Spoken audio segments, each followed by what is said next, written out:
नमस्कार, मैं हूं संजय ओझा और आप देख रहे हैं संजय ओझा ऑफिशियल। आप दर्शकों को हम बताना चाहते हैं कि झारखंड में विधानसभा के जो चुनाव की जो शुरुआत है अब तेज हो गई है। ऐसे में भारतीय जनता पार्टी, कांग्रेस, जेएमएम अपनी अपनी रणनीति बनाने में जुटे हुए हैं।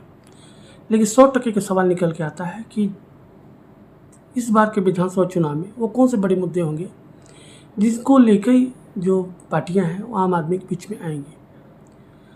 आप सभी को ज्ञात है कि भारतीय जनता पार्टी हेमंत सोरेन सरकार के जो इंडी गठबंधन है कि शुरुआती दौर से ही हमलावर थी और यह जो हमला था अब वो अंतिम चरण में है। सवाल निकल के आता है कि भारतीय जनता पार्टी हेमंत सोरेन की जो सरकार है, जो इंडी गठबंधन की सरकार है, उनमें वादा खिलाफी का आरोप लगा रही है कि हेमंत सोरेन सरकार ने जो पिछले जो विधानसभा जो चुनाव हुआ था उसमें से आम झारखंड के लोगों के साथ में जो वादा हुई थी, जो वादा खिलाफी हुई थी, उसको अमली जमा पहनाने में लगी हुई है। ऐसे में जेएमएम के भी कई सवाल हैं और वो अपने हिसाब से इन मुद्दों को लेके आम जनता के बीच में जाने की तैयारी कर रही है। झारखंड की अस्मिता एक प्रमुख सवाल रहा है। उसके अलावा जो सनातन धर्म कोड है वो है।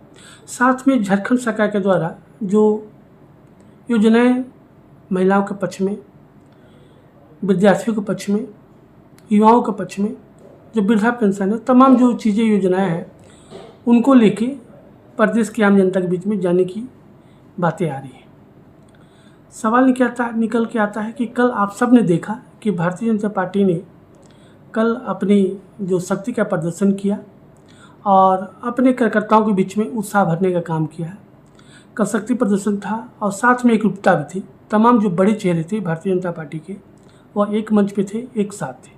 इसके भी कई मायने और कई मतलब है, इसके कई संकेत हैं। दूसरी तरफ इंडी गठबंधन जो है उनके पास अपने रणनीति है, अपने मुद्दे हैं। उन मुद्दों को लेकर आम जनता के बीच में जाने की वकालत हो रही है, बातें हो रही हैं। अब देखना दिलचस्प होगा कि प्रदेश की जो आम जनता है वो क्या कुछ निर्णय लेती है, किसके पक्ष में समर्थन देती है, ये तो आने वाला वक्त बताएगा। लेकिन इन जो सरकार और जो विपक्ष के बीच में मुद्दों को लेकर अगर चर्चा हो तो तमाम मुद्दे आम जनता के लोक लुभावन, तमाम वादा का दौर अब आने वाला है। दौर शुरू हो गया है, शुरुआत तेज हो गई है। देखिए झारखंड मुक्ति मोर्चा के जो प्रवक्ता हैं उनकी क्या कुछ राय है, किन मुद्दों को लेकर वो चुनाव में जाना चाहते हैं। उसी आलोक में अगर हम लोग बात करें तो भारतीय जनता पार्टी जो विपक्ष में है उनके क्या कुछ मुद्दे होंगे, किन मुद्दों को लेकर आम जनता के बीच में वो जाना चाहते हैं। आइए सुनिए, देखिए, आप अपना निर्णय लीजिए कि किस पार्टी के द्वारा क्या कुछ सही है, क्या कुछ गलत है, किसको प्रदेश की जो ताज है वो आने वाले समय में मिलेगी। धन्यवाद। पहली बात तो हमारी चुनाव जैसे ही घोषणा हो जाती है यहाँ पे झारखंड पे अधिसूचना जारी हो जाएगी, उससे पहले पार्टी विचार कर रही है और मूल विषय जो होंगे वो होंगे सरकार, राज्य सरकार की निकम्मी हेमंत सरकार की नाकामियों को लेकर के। दूसरी, घुसपैठी सबसे बड़े ज्वलंत इशू हैं, ऐसे विषय रहेंगे। रोजगार रहेंगे, नौकरियां जो गलत तरीके से पेपर लीक की गई है, सरकार इस पे भी जांच कराने को लेकर के तत्पर रहेगी। और लॉ एंड ऑर्डर जो है ये सबसे बड़ा विषय बन रहा है वर्तमान समय में, ऐसी चीज़ों को लेकर के। और दूसरी बात क्या है कि घोषणा पत्र समिति भारतीय जनता पार्टी प्रदेश में है, इस पर चर्चा लगातार, उसकी बैठकें शुरू होती हैं और उसमें चर्चा होती हैं, इसकी चर्चा होंगी और उसमें निर्णय लिए जाएंगे कि और कई सारे मुद्दे जो झारखंड के विषय को लेकर के हैं।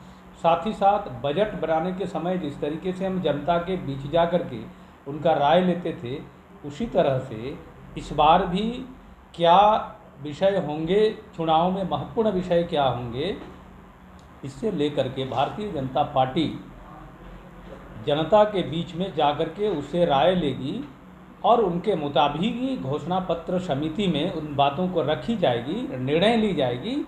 उसके बाद ही हम तय करेंगे कि किन किन महत्वपूर्ण विषयों को लेकर के फाइनली हम जनता के बीच में जाएंगे। भी हो सकती है, लेकिन क्या प्रमुख मुद्दे होंगे जेएमएम या इंडी गठबंधन को इस चुनाव में लेके जाने के लिए? झारखंडी अस्मिता की लड़ाई है जो हम केंद्र की सरकार बहुराष्ट्रीय कंपनियों के साथ लड़ रहे हैं। यहाँ झारखंडियत कैसे जिंदा रहे, हमारी संस्कृति हमारी परंपरा कैसे जिंदा रहे, हमारा हक और अधिकार किसकी अगुवाई में हम ले सकते हैं। हेमंत सोरेन जी हमारे जो लोकप्रिय नेता हैं, सभी हर दिल अजीज, उनको 5 महीने की सज़ा क्यों सुनाई गई, क्यों जेल में रखा गया, आदिवासी विषयों का क्या हुआ, जो धर्म कोड का मामला हो, पिछड़ों का आरक्षण का मामला हो, 32 खतियान आधारित नियोजन नीति का मामला हो, और जो लोकप्रिय कार्यक्रम राज्य सरकार के द्वारा चलाए जा रहे हैं, मैया सम्मान योजना, बुआ आवास योजना, पारदर्शी छात्रवृत्ति योजना, फोटो हो खोल खेल योजना, सावित्रीबाई फूले किशोरी योजना, ओल्ड पेंशन स्कीम, सर्वधर्म पेंशन योजना, सर्वजन पेंशन योजना, कई एक ऐसी योजनाएं हैं जिनको लेकर हम चुनाव में जाएंगे। जनता का आशीर्वाद निश्चित रूप से मिलेगा। लेकिन एक वर्ग आपसे नाराज भी है जो लगातार आंदोलन कर रहा है, छात्र वर्ग। आप यहाँ गलत हैं, छात्र वर्ग नाराज नहीं है। थोड़े बहुत समूह में उतरने पर या विरोध दर्ज कराने पर पूरा छात्र समुदाय को आप नाराज़गी नहीं बता सकते हैं।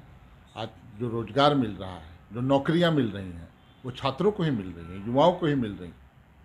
पिछली सरकार में क्या होता था, नौकरियां न के बराबर थी, और छात्रों और युवाओं को ध्यान में रख के ही 75% आरक्षण की व्यवस्था निजी क्षेत्रों में हमारी सरकार ने हेमंत सोरेन